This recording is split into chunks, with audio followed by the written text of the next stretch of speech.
ପିଲାମାନେ ଆଜି ଆମେ ପଢ଼ିବା ତୁମ ଇଂଲିଶ ପାଠ୍ୟପୁସ୍ତକର ଫ୍ରମ୍ ଦି ଫର୍ମାଲିଞ୍ଜାର ବିଷୟଟି। ତେଣୁ ଚାଲ ଆମେ ବର୍ତ୍ତମାନ ଆରମ୍ଭ କରିଦେବା। ଏଇଟା ଦେଖ, ଗୋଟେ ଫର୍ମାଲିଞ୍ଜାର ଭିତରେ ଗୋଟେ ବ୍ରେନ୍କୁ ପ୍ରିଜର୍ଭ କରି ରଖାଯାଇଛି। ସେଇଟା କ'ଣ? ଆମେ ଫ୍ରମ୍ ଦି ଫର୍ମାଲିଞ୍ଜାର। ତା ରାଇଟର ହେଉଛନ୍ତି ଡକ୍ଟର ରୀତା ଏସ୍ ମଣି। ଆମେ ବର୍ତ୍ତମାନ ବିଷୟକୁ ଯିବା ପୂର୍ବରୁ ଲିଡ୍ ଇନ୍ ପଢ଼ିଦେବା। ଲିଡ୍ ଇନ୍ ପ୍ରାକ୍ କଥନ। Do you know that road accidents are very common in India nowadays? ତୁମେ ଜାଣିଛ କି ଆମର ଯେଉଁ ସଡ଼କ ଦୁର୍ଘଟଣାଟା ଭାରତରେ ଅତି ସାଧାରଣ ହୋଇଯାଇଛି। You will be shocked to know that 1.52 lakh people died in India, including 5,315 in Odisha in 2018 as a result of road accidents. ଆଉ ତୁମେ ଏଇଟା ଜାଣିଲେ ଆତଙ୍କିତ ହୋଇପଡ଼ିବ, ସକ୍ ହେଇଯିବ ଯେ 1,52,000 ଲୋକ ଭାରତରେ ଆଉ ତା ସହିତ ଓଡ଼ିଶାରେ 5,315 ଜଣ 2018 ମସିହାରେ ରୋଡ଼ ଆକ୍ସିଡେଣ୍ଟ ବା ସଡ଼କ ଦୁର୍ଘଟଣାରେ ମୃତ୍ୟୁବରଣ କରିଛନ୍ତି। The number of those who get injured or disabled is nearly 3 to 4 times higher than the number of deaths. ଏଠି କୁହାଯାଉଛି ଯେତିକି ମାନେ ଇଞ୍ଜୁର ଅର୍ଥାତ୍ ଆହତ ହୋଇଛନ୍ତି ଆଉ ଅର୍ ଡିସେବଲ୍ଡ ଅର୍ଥାତ୍ ଭିନ୍ନକ୍ଷମ ହୋଇଯାଇଛନ୍ତି, ସେମାନଙ୍କ ସଂଖ୍ୟା ପ୍ରାୟ ମୃତ୍ୟୁ ସଂଖ୍ୟାର 3 ରୁ 4 ଗୁଣା। 3 to 4 times higher than the number of deaths. Increasing incidences of traffic violation and lack of awareness about safety rules have turned out to be the major factors of such deaths. ଏଠୁ କ'ଣ ଆମେ ଜାଣିଲେ ଯେ ଆମର ଯେଉଁ traffic violation, ଟ୍ରାଫିକ୍ର ଯେଉଁ ସବୁ ଗହଳିପୂର୍ଣ୍ଣ traffic ବା ଟ୍ରାଫିକ୍ର ଯେଉଁ ସବୁ ଶବ୍ଦ ଆଉ ଲ୍ୟାକ୍ ଅଫ୍ ଆୱାରନେସ୍ ଅର୍ଥାତ୍ ସଂଯମତାର ଅଭାବ about safety rules have turned out to be the major factor of such deaths. ଏଇସବୁ ମୃତ୍ୟୁରେ ଏଇଗୁଡ଼ାକ ହେଉଛି ତା'ର ମୁଖ୍ୟ କାରଣ। ଦ ହୁ ୱାର୍ଲଡ଼ ହେଲ୍ଥ ଅର୍ଗାନାଇଜେସନ୍, ତା ଫୁଲ୍ ଫର୍ମ। ହୁ ଅର୍ଥ କ'ଣ ନା ବିଶ୍ୱ ସ୍ୱାସ୍ଥ୍ୟ ସଂଗଠନ ବା ବିଶ୍ୱ ସ୍ୱାସ୍ଥ୍ୟ ସଂସ୍ଥା has identified 5 major risk factors of road injuries such as speed, alcohol, seat belt, helmet and visibility. ଆମର ଯେଉଁ ବିଶ୍ୱ ସ୍ୱାସ୍ଥ୍ୟ ସଂସ୍ଥା ସେ 5ଟା ମୁଖ୍ୟ କାରଣ ଦର୍ଶାଇଛି। ସେଗୁଡ଼ା କ'ଣ? ସ୍ପିଡ଼ ଦ୍ରୁତ ଗତି, ଆଲକୋହଲ ମଦ୍ୟପାନ, ସିଟ୍ ବେଲ୍ଟ ମାନେ ସିଟ୍ ବେଲ୍ଟ ନ ବାନ୍ଧିବା, ହେଲମେଟ୍ ପିନ୍ଧିବାର ନିବୃତ୍ତ ରହିବା, ଆଉ ଭିଜିବିଲିଟି ଅର୍ଥାତ୍ ଦେଖିବା ଶକ୍ତି କମିଯିବା। We can also add distracted driving such as using cell phones or listening to music while driving. ମାନେ ଏଠି ଆମର ଡକ୍ଟର ରୀତା ଏସ୍ ମଣି କହୁଛନ୍ତି ଯେ ଆମେ ଚାହିଁଲେ ଆହୁରି ମଧ୍ୟ କିଛି ଜିନିଷ ଏଥିରେ ଆଡ଼୍ କରିପାରିବା। ୟାର କାରଣ ସଦୃଶ ଡିଷ୍ଟ୍ରାକ୍ଟେଡ୍ ଡ୍ରାଇଭିଂ ଅର୍ଥାତ୍ ଅନ୍ୟମନସ୍କ ଭାବେ ଗାଡ଼ି ଚଲାଇବା, ସଚ୍ ଆଜ୍ ୟୁଜିଂ ସେଲ୍ ଫୋନ୍ସ ଅର୍ ଲିସନିଂ ଟୁ ମ୍ୟୁଜିକ୍, ଗୀତ ଶୁଣିବା କିମ୍ବା ମୋର ସେଲ୍ଫୋନ୍ ଅର୍ଥାତ୍ ମୋବାଇଲ୍ ବା ସ୍ମାର୍ଟଫୋନ୍ ତୁମେ ବ୍ୟବହାର କରିବା।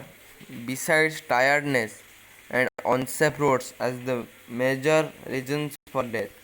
କହୁଛନ୍ତି ଯେ ଟାୟାର୍ଡନେସ୍ ଅର୍ଥାତ୍ ଆମର ଯେଉଁ କ୍ଳାନ୍ତ ଶରୀରରେ ଆମେ ଗାଡ଼ି ଚଲାଇବା ବା ଅନସେଫ୍ ରୋଡ଼ ଯେଉଁଟା ମାନେ ସୁରକ୍ଷିତ ରାସ୍ତା ନୁହେଁ, ଅସୁରକ୍ଷିତ ରାସ୍ତାରେ ଗାଡ଼ି ଚାଳନା ମଧ୍ୟ ମୃତ୍ୟୁର ମୁଖ୍ୟ କାରଣ। ଆମେ ଚାଲ ବର୍ତ୍ତମାନ ଫ୍ରମ୍ ଦି ଫର୍ମାଲିଞ୍ଜାର ପଢ଼ିବା ଆଉ ତା'ର ଅର୍ଥ ବୁଝିବା। ପ୍ରକୃତରେ ଏଠି କ'ଣ ହେଉଛି ମୁଁ ଟିକେ କହିଦେଉଛି ବିଷୟ। ମୁଁ କହିବା ପୂର୍ବରୁ ତୁମମାନେ ଟିକେ ମୋ ଚ୍ୟାନେଲକୁ ଲାଇକ୍, କମେଣ୍ଟ, ସବସ୍କ୍ରାଇବ୍ କରିଦିଅ ଆଉ ତୁମ ସାଙ୍ଗମାନଙ୍କୁ ମଧ୍ୟ ସେୟାର କରିଦିଅ। ହଉ, ଆମେ ବର୍ତ୍ତମାନ ଆରମ୍ଭ କରିବା। The text. ଏଠି ଆମର ପୋଏଟ୍ ସଡ଼କ ସୁରକ୍ଷାର ମାନେ କସନ୍ ବା ସଡ଼କ ସୁରକ୍ଷାକୁ ନିୟନ୍ତ୍ରଣ କରିବା ପାଇଁ ବା କଣ୍ଟ୍ରୋଲ କରିବା ପାଇଁ କେତେକ ମାନେ ଗୋଟେ ଭିକି ବୋଲି ଗୋଟେ ପିଲା ତାକୁ କଳ୍ପନା କରିଛନ୍ତି ଆଉ ସେ ମରିଯାଇଛି କେମିତି ନା ରୋଡ଼ ଆକ୍ସିଡେଣ୍ଟରେ। ସବୁବେଳେ ନିୟମ ମାନୁଥିଲା, କିନ୍ତୁ ଯେତେବେଳେ ଥରଟେ ନିୟମ ନ ମାନିବାରୁ ତା'ର ମୃତ୍ୟୁ ଘଟିଛି। ଆଉ ତା'ର ମୃତ୍ୟୁ ଘଟିଲା ପରେ ତା'ର ବ୍ରେନ୍ଟାକୁ ନେଇ ଗୋଟେ ରଖାହେଇଛି ମ୍ୟୁଜିୟମ୍ରେ। From the formalin jar. କାହିଁକି ତା ନାଁ ହେଇଛି ନା ଫର୍ମାଲିନ୍ ଜାର୍ ମଧ୍ୟରୁ, ଫ୍ରମ୍ ମାନେ ଠାରୁ, ଫର୍ମାଲିନ୍ ଜାର୍ କ'ଣ ନା ଫର୍ମାଲଡିହାଇଡ୍, ଅକ୍ସିଜେନ୍, ଏଗୁଡ଼ା କେତେଟା ଜିନିଷ ମିଶିକି, କେମିକାଲ୍ ମିଶିକି ତିଆରି ହେଇଥାଏ ଫର୍ମାଲିନ୍। ସେଟା କ'ଣ କରେ ନା ସୁରକ୍ଷିତ ରଖେ, ଯେକୌଣସି ଜିନିଷକୁ ନଷ୍ଟ ହେବାକୁ ଦିଏ ନା, ବହୁତ ଦିନ ପର୍ଯ୍ୟନ୍ତ ସଂରକ୍ଷିତ ହୋଇ ରହିପାରେ। ତେଣୁ ଫର୍ମାଲିନ୍ ଜାର୍ ଭିତରୁ ଏଇ ଯେଉଁ ଭିକି, ଯେଉଁ ପିଲାଟା ମରିଯାଇଛି ରୋଡ଼ ଆକ୍ସିଡେଣ୍ଟରେ ବା ସଡ଼କ ଦୁର୍ଘଟଣାରେ, ତା'ର ବ୍ରେନ୍ କହୁଛି, ସବୁ କଥା କହୁଛି, କ'ଣ ଭିକି ବିଷୟରେ କହୁଛି, ରୋଡ଼ ଆକ୍ସିଡେଣ୍ଟ ମାନେ କ'ଣ ହେଲା, ସେ କାହିଁକି ମଲା, କ'ଣ ଘଟିଲା, କ'ଣ କରିବା ଦରକାର, କ'ଣ ନ କରିବା ଦରକାର, ସବୁ ଭିକିର ବ୍ରେନ୍ କହୁଛି। ତାହେଲେ ଆମେ ବର୍ତ୍ତମାନ ବିଷୟଟା ଆରମ୍ଭ କରିବା। ଦ ଟେକ୍ସଟ, ବିଷୟବସ୍ତୁ।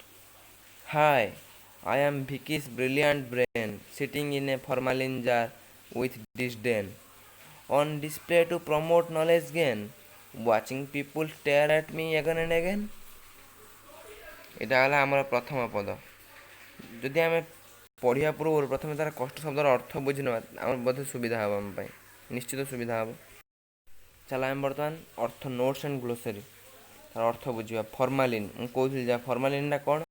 ସିମ୍ପଲ୍ କେମିକାଲ୍ କମ୍ପାଉଣ୍ଡ, ଅର୍ଥାତ୍ ଗୋଟେ ମାନେ ସରଳ ଅର୍ଥ ମାନେ ଗୋଟେ ମାନେ ଅତି ସହଜରେ ତିଆରି ହେଇପାରୁଥିବା ରାସାୟନିକ, କେମିକାଲ୍। କମ୍ପାଉଣ୍ଡ ଅର୍ଥ ଯୌଗିକ, ଗୋଟେ ରାସାୟନିକ ଯୌଗିକ। କେଉଁଥିରେ ତିଆରି ନା ହାଇଡ୍ରୋଜେନ୍, ଅକ୍ସିଜେନ୍ ଆଣ୍ଡ କାର୍ବନ୍, ଏଥିରେ ତିଆରି। ସରି ମୁଁ ଭୁଲରେ ନୋଟିଫିକେସନ୍ ପଳେଇ ଆସିଲା। Disdain ଅର୍ଥାତ୍ the feeling that someone or something is unworthy of respect, ମାନେ ଜଣକୁ ଅସ୍ୱସ୍ତିକର ଅନୁଭବ ହେବା। ଗୋଟେ ଜାଗାରେ ରହିକି ଧର ତମକୁ ଜଣେ ଗୋଟେ କୂଅ ଭିତରେ ପକାଇଦେବ କି ଗୋଟେ ବନ୍ଦ ରୁମ୍ରେ ରଖିଦେବ, ତୁମକୁ ମାନେ ଭଲ ଲାଗିବ କି? ସେଇଭଳିଆ କଥା। ଯେତେବେଳେ ଭିକିର ବ୍ରେନ୍ଟା ଫର୍ମାଲିନ୍ ଜାର୍ ରହିଛି, ସେ ପୁରା ମାନେ ତା'ର ଅସନ୍ତୋଷର ଭାବ ଜାଗ୍ରତ ହେଇଛି ତା ମନରେ। ଷ୍ଟେୟାର ଅର୍ଥାତ୍ to look at somebody or something for a long time, କୌଣସି ଜିନିଷକୁ ଏକଲୟରେ ବହୁତ ସମୟ ଧରି ଦେଖି ରହିବା। ସ୍ପେସିମେନ୍ ଅର୍ଥାତ୍ ସାମ୍ପୁଲ୍ ବା ନମୁନା। Stroke sometimes called a brain attack, it occurs when blood supply to an area in the brain is cut off। ଯେତେବେଳେ ଏଇଟା ବ୍ରେନ୍ ଆଟାକ୍ ମଧ୍ୟ କୁହାଯାଏ, ବ୍ରେନ୍ ଷ୍ଟ୍ରୋକ୍କୁ ବ୍ରେନ୍ ଆଟାକ୍ ମଧ୍ୟ କୁହାଯାଏ। ଏଇଟା କ'ଣ ହୁଏ ନା, ଯେତେବେଳେ ଆମର ବ୍ଲଡ଼ ସର୍କୁଲେସନ୍ ବଡ଼ି ସାରା ଚାଲିଲା ବେଳେ ଯେତେବେଳେ ବ୍ରେନ୍କୁ ବ୍ଲଡ଼ ସର୍କୁଲେସନ୍ଟା ହୁଏ ନାହିଁ ବା ବ୍ଲଡ଼ ସପ୍ଲାଏ ବନ୍ଦ ହେଇଯାଏ, ଆଉ ତାହାକୁ ଷ୍ଟ୍ରୋକ୍ କୁହାଯାଏ। Tumour, a mass of cells growing in or on a part of the body, usually causing medical problems। ଏଇ ଯେଉଁ ମାନେ ମାସ୍ ଅଫ୍ ସେଲ୍ସ ମାନେ ବହୁତ ସଂଖ୍ୟକ ସେଲ୍ଟା ଯେହେତୁ ଅତି ଛୋଟ, ତେଣୁ ଗୋଟେ ସେଲ୍, 10ଟା ସେଲ୍, ଲକ୍ଷଟା ସେଲ୍, କୋଟିଏଟା ସେଲ୍ ବଢ଼ିଲେ ବି ତୁମେ ଠିକ୍ସେ ଜାଣିପାରିବନି। କିନ୍ତୁ ବହୁତ ସଂଖ୍ୟକ ସେଲ୍ ଯଦି ତୁମର ବଢ଼ିଯିବ ଗୋଟେ ଜାଗାରେ, ତୁମେ ଜାଣିପାରିବ। ଯଦି ତୁମ ବଡ଼ିରେ ସରିଲା, ତାକୁ ଯଦି ଗୋଟେ ବଢ଼ିଗଲା, ତୁମ ଧର ହାତରେ ଯେଉଁ କହନ୍ତି ଆବୁ ହେଇଛି, ଅର୍ଥାତ୍ ଟ୍ୟୁମର୍ ହେଇଛି, ଅପରେସନ୍ ମଧ୍ୟ ଏଥିପାଇଁ କରାଯାଏ। Bug, an infectious illness that is usually fairly mild, ମାନେ ଗୋଟେ ମାଇଲ୍ଡ ଅର୍ଥ ମୃଦୁ, ମାନେ ଗୋଟେ ନର୍ମାଲ୍ ଇଲନେସ୍, ମାନେ ଇନଫେକ୍ସନ୍ ଭଳିଆ। ଚାଜ୍ରିନ୍, ଏ ଫିଲିଂ ଅଫ୍ ଅନହ୍ୟାପିନେସ୍, ଅସନ୍ତୋଷର ଭାବ, disappointment or annoyance. Smart, looking clean and neat, ଅର୍ଥାତ୍ ସ୍ମାର୍ଟର ପ୍ରକୃତ କଥା ଆମକୁ ବୁଝିବାକୁ ପଡ଼ିବ। ସ୍ମାର୍ଟ ଅର୍ଥ ଯିଏ ଯାହାର ସ୍ମାର୍ଟଫୋନ୍ ୟୁଜ୍ କରିପାରୁଛି, ଯିଏ ବେଶୀ ଅନଲାଇନ୍ ରହିପାରୁଛି, ସେ ତା ଅର୍ଥ ସ୍ମାର୍ଟ ଅର୍ଥ ତାହା ନୁହେଁ। ସ୍ମାର୍ଟ ଅର୍ଥ ହେଉଛି ନିଟ୍, କ୍ଲିନ୍, ୱେଲ୍ ଡ୍ରେସ୍ଡ ଆଉ ଆଟ୍ରାକ୍ଟିଭ୍। ମାନେ ତା ଅର୍ଥ ହେଉଛି ମାନେ ଯିଏ ସୁସ୍ଥ ସବଳ ବା କ୍ଲିନ୍, ନିଟ୍ ଅର୍ଥ ପରିଷ୍କାର ପରିଚ୍ଛନ୍ନ ଥିବ, ଆଉ ଉତ୍ତମ ପୋଷାକ ଅର୍ଥ, ୱେଲ୍ ଡ୍ରେସ୍ଡ ଅର୍ଥ କ'ଣ ନା ପରିଚ୍ଛନ୍ନ ପୋଷାକ ପିନ୍ଧୁଥିବ, ମାନେ ସଫାସୁତୁରା ରହୁଥିବ। ସେନ୍ ଅର୍ଥ having A normal healthy mind, sound health, not mentally ill, ଅର୍ଥାତ୍ ମାନସିକ ଦୁରାଗ୍ରସ୍ତ ନୁହେଁ କି, ମାନେ ଅର୍ଥାତ୍ ନର୍ମାଲ୍ ହେଲ୍ଦି ମାଇଣ୍ଡ, ତାର ମନଟା ସୁସ୍ଥ ମନା ଅଛି। ସେନ୍ ଭିଗର, ଏନର୍ଜି, ଫୋର୍ସ, ଏନ୍ଥୁସିଆଜିମ୍ ମାନେ ଉତ୍ସାହ, ଆଉ domain and area of knowledge or activity ମାନେ ତୁମର ଜ୍ଞାନର ପରିସର। Motto, aims and beliefs of a person ମାନେ ଜଣଙ୍କର ନିଜସ୍ୱ ବିଶ୍ୱାସ, କୌଣସି ଲକ୍ଷ୍ୟ ବା ନିଜସ୍ୱ ବିଶ୍ୱାସ ରହିବା। No pain no gain, it is necessary to work hard or suffer in order to gain success in life. ଆମକୁ ଜୀବନରେ ସଫଳତା ପାଇବାକୁ ହେଲେ କଠିନ ପରିଶ୍ରମ କରିବାକୁ ହେବ। ଏମିତି ଆମର ଓଡ଼ିଆରେ ମଧ୍ୟ ଅଛି, କଷ୍ଟ କଲେ କୃଷ୍ଣ ମିଳେ। କଷ୍ଟ କଲେ କୃଷ୍ଣ ମିଳେ, ତା ଅର୍ଥ କ'ଣ? ତୁମେ ଯଦି କଷ୍ଟ କରିବ କୃଷ୍ଣଙ୍କ ମିଳିବ ଅର୍ଥ ମାନେ ତୁମେ ସମୃଦ୍ଧି ତୁମର ହେବ। ଇନସେନ୍ ଅର୍ଥାତ୍ ହିଅର୍ ମାନେ ଏଠାରେ, ଏକ୍ସେସିଭ୍ ମାନେ ବହୁତ, ଆଡୋର୍ଡ ଅର୍ଥାତ୍ ଲଭ୍ଡ ଭେରି ମଚ୍ ମାନେ ବହୁତ ଭଲ ପାଇବା। Wrinkles lines of the skin due to old age ମାନେ ବୟସ୍କ ହେତୁ ମାନେ ବୟସ ବଢ଼ିଯିବା ହେତୁ ଶରୀରରେ ଯେଉଁ କୁଞ୍ଚ ପଡ଼ିଯିବା ମାନେ ଚମ ଧୁଳୁ ଧୁଳୁ ହେଇଯିବା। କେନ୍ ଅର୍ଥାତ୍ ଗୋଟେ ଷ୍ଟିକ୍, ଯେଉଁ ୱାକିଂ ଷ୍ଟିକ୍ ମାନେ ଯେଉଁ ଚଲା ଆଶା ବାଡ଼ି ଯେଉଁ ବୃଦ୍ଧ ବ୍ୟକ୍ତିମାନେ ଧରନ୍ତି। ମଣ୍ଡେନ୍ ଅର୍ଡ଼ିନାରୀ ଅର୍ଥାତ୍ ସାଧାରଣ।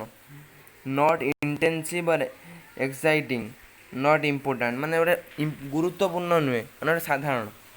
Refrain to stop yourself from doing something ମାନେ କୌଣସି କାମରୁ ନିଜକୁ ନିବୃତ୍ତ ରଖିବା। Gory involving a lot of blood or bloodshed ମାନେ ଅର୍ଥାତ୍ ରକ୍ତାକ୍ତ। ଇନହ୍ୟୁମାନ୍ ମାନେ କ୍ରୁଏଲ୍ ବା କ୍ରୂର, ଅନକାଇଣ୍ଡ ବା ନିର୍ଦ୍ଦୟ।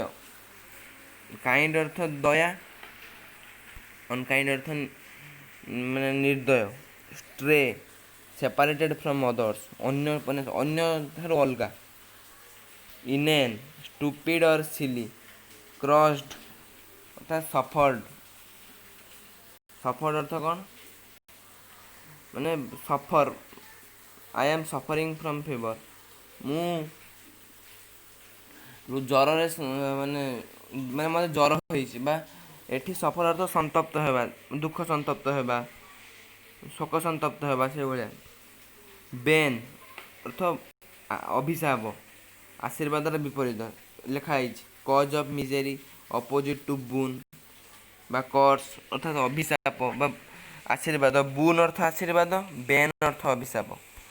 ଇନଭେନ୍ ବା ୟୁଜଲେସ୍ ମାନେ ତା'ର ମାନେ ପ୍ରାଇସ୍ ମାନେ ଯେଉଁଟା ପ୍ରାଇସଲେସ୍ ଜିନିଷଟାକୁ ତୁମେ ୟୁଜଲେସ୍ କର ନାହିଁ, ଏମିତି କୁହନ୍ତି। ମାନେ ଯେଉଁଟା ମୂଲ୍ୟବାନ ଜିନିଷଟାକୁ ମୂଲ୍ୟହୀନ ନ କରିବା।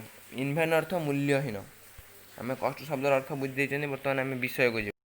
ହାଏ I am Vicky's brilliant brain sitting in a formalin jar with disdain on display to promote knowledge gain watching people stare at me again and again।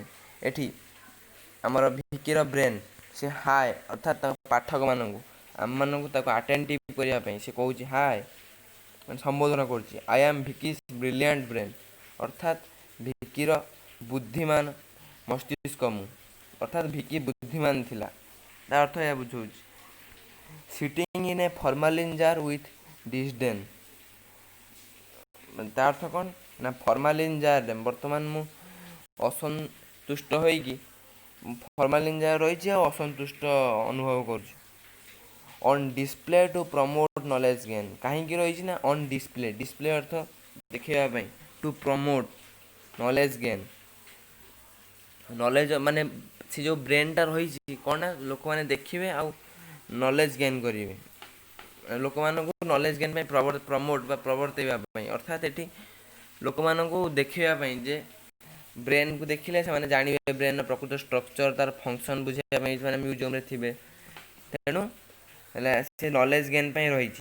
Watching people stare at ମି ଏଗେନ୍ ଆଣ୍ଡ ଏଗେନ୍ ମାନେ ଲୋକମାନେ ତାକୁ stare at କାହାକୁ ନା ସେଇ ଯେଉଁ ବ୍ରେନ୍କୁ ଲୋକମାନେ ତାକୁ ବାରମ୍ବାର ଦେଖୁଛନ୍ତି। ଷ୍ଟେୟାର ଅର୍ଥ ଏକ ଲଗରେ ବାରମ୍ବାର ଚାହିଁ ରହୁଛନ୍ତି। ୱାଚ୍ ଅର୍ଥ ଦେଖିବା। ତାହେଲେ ଆମେ ସେକେଣ୍ଡ ପାର୍ଟକୁ ଯିବା, ସେକେଣ୍ଡ ପଦକୁ। ହାଉ ଇନସଲ୍ଟିଂ two B called A specimen 2 years ago I was part of a living human. I got no stroke, tumor or box within, yet ended up in this jar to my chagrin। ସେ କହୁଛି ଯେ ନିଜକୁ ଗୋଟେ ନମୁନା କହିବାଟା କେତେ ଇନସଲ୍ଟିଂ ବା ଅପମାନଜନକ। 2 years ago I was part of a living human 2 ବର୍ଷ ତଳେ ମୁଁ ଗୋଟେ ଜୀବନ୍ତ ମନୁଷ୍ୟର ଅଂଶ ଥିଲି, ଅର୍ଥାତ୍ ମାନେ ମୁଁ ଜୀବିତ ଥିଲି। କାରଣ ଗୋଟେ ଲୋକ ଜୀବିତ ମାନେ ତାର ଆଖି ଜୀବିତ, ତାର ନାକ ଜୀବିତ, ତାର କାନ ଜୀବିତ, ସେହିପରି ତାର ମସ୍ତିଷ୍କ ମଧ୍ୟ ଜୀବିତ ଥିଲା। I got no stroke, tumor or box within, yet ended up in this jar to my chagrin। ସେ କହୁଛି ଯେ ମୋର କୌଣସି ଷ୍ଟ୍ରୋକ୍ ହେଇନଥିଲା କି ଟ୍ୟୁମର୍ ହେଇନଥିଲା କି ବକ୍ସ, ଏମିତି କିଛି ବି ମୋର ଅସୁବିଧା ନଥିଲା, କିନ୍ତୁ ଶେଷରେ ମୋତେ ଏଇ ଜାର୍ରେ ରହିବାକୁ ଟୁ ମାଇ ଚାଜରିନ୍, ଅର୍ଥାତ୍ ମାନେ ତାର ବର୍ତ୍ତମାନ ଅସନ୍ତୁଷ୍ଟି ଦେଖାଯାଉଛି। ତାପରେ ସେ ବର୍ତ୍ତମାନ ଭିକି ବିଷୟରେ ଏଇ ପାର୍ଟରେ ମାନେ ଏଇ ପଦରେ କହୁଛି। Vicky was a young boy, smart and sane, full of life and vigor. Sun, wind or rain, computers and maths were his domain. His motto in life was no pain no gain। କହୁଛନ୍ତି ଯେ ଭିକି ଗୋଟେ ଯୁବକ ଥିଲା, young boy, ଆଉ smart and Sen. Smart ଅର୍ଥ ପୁରା ସ୍ୱଚ୍ଛ ଥିଲା, ଆଉ ସେନ୍ ଅର୍ଥ ତୁମେ ବୁଝିଥିବ। ସେନ୍ ଅର୍ଥ ସିଏ କ'ଣ ହେଲା, ସ୍ମାର୍ଟ, ଆଉ ସେନ୍ ଅର୍ଥ ହେଲା ଆମର ଏଠି ସୁସ୍ଥ ମନା। ଫୁଲ୍ ଅଫ୍ ଲାଇଫ୍ ମାନେ ସେ ପୁରା ଜୀବନ୍ତ ଦେଖାଯାଉଥିଲା, ଆଣ୍ଡ ଭିଗର ଉତ୍ସାହୀ, ବା ୱିଥ୍ ଗ୍ରେଟ୍ ଏନ୍ଥୁସିଆଜିମ୍ ମାନେ ପୁରା ଅତ୍ୟନ୍ତ ଉତ୍ସାହୀ ଥିଲା, ସେ ଶକ୍ତି ସମ୍ପନ୍ନ ଥିଲା। ସନ୍, ୱିଣ୍ଡ ଅର୍ ରେନ୍ ଅର୍ଥାତ୍ ଖରା, ବର୍ଷା, ଶୀତ ସେ ସବୁ ସହିବା ପାଇଁ ରେଡ଼ି ଥିଲା ବା ପ୍ରସ୍ତୁତ ଥିଲା।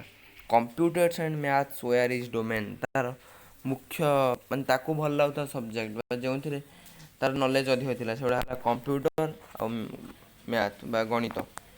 His motto in life was no pain no gain, ତା'ର ବିଶ୍ୱାସ ଥିଲା, ତା ଜୀବନରେ ତା'ର ବିଶ୍ୱାସ ଥିଲା ଯେ ନୋ ପେନ୍ ନୋ ଗେନ୍, ବିନା କଷ୍ଟ ବିନା କୌଣସି ଜିନିଷ ହାସଲ କରାଯାଇପାରିବ ନାହିଁ। Vicky's love for his parents was truly insane, and he adored his grandma, wrinkles and cane. In college, when he stole a glance at Lauren, why his heart went thud only I could explain। ଏଠି କହୁଛି ଯେ ତାପରେ N କହୁଛି ଭିକିର ତାର ବାପା ମାଙ୍କ ପ୍ରତି ଯେଉଁ ଭଲ ପାଇବା ୱାଜ୍ ଟ୍ରୁଲି ଇନସେନ୍, ପ୍ରକୃତରେ ବହୁତ ଅଧିକ ଥିଲା, ମାନେ ସେ ବହୁତ ଅଧିକ ଭଲ ପାଉଥିଲା ବାପା ମାଙ୍କୁ। ଆଣ୍ଡ ହି ଆଡୋର୍ଡ ହିଜ୍ ଗ୍ରାଣ୍ଡ ମା, ତ ଜେଜେମାଙ୍କୁ ମଧ୍ୟ ବହୁତ ଭଲ ପାଉଥିଲା। ରିଙ୍କଲ୍ସ ଆଣ୍ଡ କେନ୍, ତ ଜେଜେମା କେମିତି ଥିଲେ ନା ତାଙ୍କର ଶରୀର କୁଞ୍ଚୁ କୁଞ୍ଚୁ ହୋଇପଡ଼ିଥିଲା ବା ତାଙ୍କ ଶରୀରରେ କୁଞ୍ଚନ ଦେଖାଯାଇଥିଲା, ଆଉ ହାତରେ ଆଶାଡ଼ି ବା କେନ୍ ବା ଆଶାବଡ଼ି ଧରିଥିଲେ। ଇନ୍ କଲେଜ ଅର୍ଥାତ୍ କଲେଜରେ, when Hi stole A glands at Lauren, Lauren ବୋଲି ଗୋଟେ ଝିଅର ସେ ଯେତେବେଳେ ସେ ଚାହାଣୀକୁ ଚୋରେଇ ନେଇଥିଲା। Why his heart went third only I could explain, ତା ବ୍ରେନ୍ କହୁଛି କାହିଁକି ତାର ସେତେବେଳେ ତା ହୃତ୍ସ୍ପନ୍ଦନ ହୋଇଥିଲା କେବଳ ମୁଁ ହିଁ ଏକ୍ସପ୍ଲେନ୍ ବା ବର୍ଣ୍ଣନା କରିପାରିବି। On a wet monsoon day, for a task mundane, Vicky rode his bike to his friend in the next lane. For once from wearing his helmet, he did refrain. God, he met with an accident, gory and inhuman। ଏଠି କବି କ'ଣ କହୁଛନ୍ତି, on a wet monsoon day, monsoon ଅର୍ଥ ମୌସୁମୀ, ଗୋଟେ ମୌସୁମୀ ମାନେ ଓଦାଳିଆ ଆର୍ଦ୍ର ମୌସୁମୀ ଦିନରେ, ଫର୍ ଏ ଟାସ୍କ ମଣ୍ଡେନ୍, ମଣ୍ଡେନ୍ ଅର୍ଥ ଗୋଟେ ଅର୍ଡ଼ିନାରୀ ଟାସ୍କ, ଅର୍ଡ଼ିନାରୀ ମାନେ ଗୋଟେ ସାଧାରଣ କାମ ପାଇଁ କ'ଣ ହେଲା ନା Vicky road his bike to his friend in the next lane, lane ଅର୍ଥ ଗଳି, ମାନେ ତା ପର ଗଳିରେ, ନେକ୍ସଟ ଲେନ୍ ମାନେ ତା ପର ଗଳିରେ ତାର ସାଙ୍ଗ ପାଖକୁ ଗଲା। କେଉଁଥିରେ ନା ବାଇକ୍ ରାଇଡ୍ ରୋଡ୍ ରିଡେନ୍, ଭିକି ଯେଉଁ ପିଲାଟି ସିଏ ବାଇକ୍ ଚଢ଼ିକି ବା ବାଇକ୍ ଗାଡ଼ି ମାନେ ବାଇକ୍ରେ ଗଲା ତାର ସାଙ୍ଗ ପାଖକୁ। ଫର୍ ୱାନ୍ସ ମାନେ ଥରକ ପାଇଁ ବା ପ୍ରଥମ ଥର ପାଇଁ, from wearing his helmet he did refrain, helmet ପିନ୍ଧିବାରୁ ହି ଡିଡ୍ ରିଫ୍ରେନ୍ ଅର୍ଥାତ୍ ହି ରିଫ୍ରେନ୍ଡ ମାନେ ନିବୃତ୍ତ ରହିଥିଲା। ରିଫ୍ରେନ୍ ଅର୍ଥ ନିବୃତ୍ତ ରହିବା, ସେ ତାର ପ୍ରଥମ ଥର ପାଇଁ ହେଲମେଟ୍ ପିନ୍ଧିବାର ନିବୃତ୍ତ ରହିଥିଲା। ସେଇଠୁ କ'ଣ ହେଲା ନା ଗଡ୍, ତା ବ୍ରେନ୍ ବି ତାକୁ ମାନେ ଏତେ ବ୍ରେନ୍କୁ ଖରାପ ଲାଗେ, ମାନେ ଏତେ ଏମିତି ଗୋଟେ ବିଭତ୍ସ ଘଟଣା ଘଟିଥିଲା, ତା ବ୍ରେନ୍ ମଧ୍ୟ କହିଲା ଗଡ୍ ହି ମେଟ୍ ୱିଥ୍ ଆନ୍ ଆକ୍ସିଡେଣ୍ଟ ଗୋରି ଆଣ୍ଡ ଇନହ୍ୟୁମାନ୍, ସେ ଯେଉଁ ଦୁର୍ଘଟଣାର ଶିକାର ହେଇଥିଲା ସେଟା ପୁରା ରକ୍ତାକ୍ତ ଆଉ କ୍ରୂର ବା ନିର୍ଦ୍ଦୟ, ମାନେ ବହୁତ, ଗୋରି ଅର୍ଥ ରକ୍ତାକ୍ତ, ଇନହ୍ୟୁମାନ୍ ଅର୍ଥ ନିର୍ଦ୍ଦୟ, ମାନେ ବହୁତ ବଡ଼ ଗୁରୁତର ଦୁର୍ଘଟଣାର ସେ ଶିକାର ହୋଇଥିଲା। ଏଠୁ ଲାଷ୍ଟ ପାରାଗ୍ରାଫ୍ ଆମେ ପଢ଼ିବା, କିନ୍ତୁ ତୁମେ ମାନେ ଆମ ଚ୍ୟାନେଲକୁ ଲାଇକ୍ କମେଣ୍ଟ ସବସ୍କ୍ରାଇବ୍ ସବୁ କରିଦିଅ, ତାପରେ ଆମେ आगू जा all it took was a stray moment in a young life lost, a family crushed with pain. Dear friends, take care, risky driving can be vain.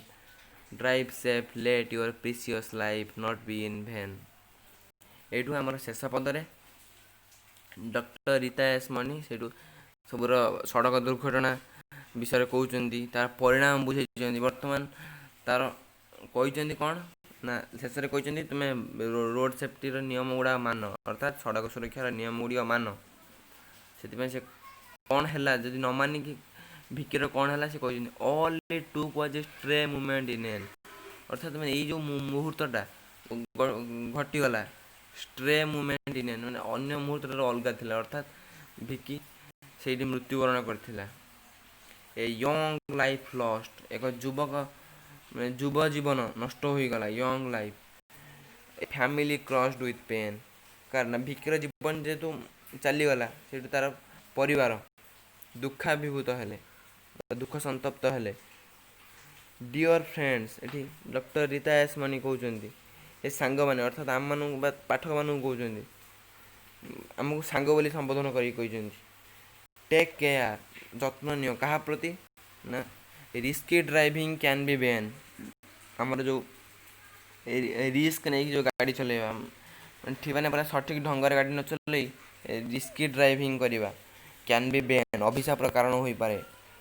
ଶେଷ ପଦ କ'ଣ କହିଛନ୍ତି ଡ୍ରାଇଭ୍ ସେଫ୍। ଦେଖ ଏଇଟାକୁ ଇମ୍ପୋର୍ଟାନ୍ସ ଦେବା ପାଇଁ କେଉଁଟା କହିଲ, ଏଇଟାକୁ ଇମ୍ପୋର୍ଟାନ୍ସ ଦେବା ପାଇଁ ସେଇଟାକୁ ଟୋଟାଲ୍ ବଡ଼ ଅକ୍ଷରରେ ଲେଖିଦେଇଛନ୍ତି drive safe, let your precious life not be in vain. ଦେଖିଲ ତ ଆମର ଡ୍ରାଇଭ୍ ସେଫ୍ଟାକୁ କାହିଁକି କ୍ୟାପିଟାଲ ଲେଟରରେ ଲେଖିଛନ୍ତି, ତାକୁ ମୁଖ୍ୟ କଥାଟା ହେଉଛି ଏଇଆ ଡ୍ରାଇଭ୍ ସେଫ୍। ତୁମେ ଗାଡ଼ିଟାକୁ ବା ତୁମ ଯାନଟାକୁ ସେଫ୍ଲି ବା ନିରାପଦରେ ଚାଳନା କର। Let your precious life not be in vain, ତୁମେ ତୁମର ପ୍ରିସିୟସ୍ ଅର୍ଥ ମୂଲ୍ୟବାନ ଜୀବନକୁ ଇନ୍ ଭେନ୍ ଅର୍ଥାତ୍ ୟୁଜଲେସ୍ ବା ମୂଲ୍ୟହୀନ କର ନାହିଁ। ବର୍ତ୍ତମାନ କବିତା ସମୁଦାୟ ଟୋଟାଲ୍ ସରିଯାଇଛି। ତେଣୁ ତୁମେମାନେ ଚାହିଁଲେ ବି ମୋର ଚ୍ୟାନେଲ୍କୁ ଯାଇ କଂକ୍ରିଟ୍ ଲର୍ଣ୍ଣିଂ ଚ୍ୟାନେଲ୍କୁ ଯାଇ ତୁମେମାନେ ଅନ୍ୟ କବିତା ଗୁଡ଼ିକ ମଧ୍ୟ ଦେଖିପାରିବ, ତା'ର ଭିଡ଼ିଓ ପ୍ରାୟ ସବୁ ବିଷୟର ଭିଡ଼ିଓ କରିଦେଇଛି। ରହୁଛି ଧନ୍ୟବାଦ। କିନ୍ତୁ ତୁମେ ଚ୍ୟାନେଲ୍କୁ ଦେଖିବା ପୂର୍ବରୁ ଦୟାକରି ସବସ୍କ୍ରାଇବ୍ ଲାଇକ୍ କରିଦିଅ ଆଉ ସେୟାର ମଧ୍ୟ ତୁମ ସାଙ୍ଗମାନଙ୍କୁ କର। ରହୁଛି, ଜୟ ଜଗନ୍ନାଥ।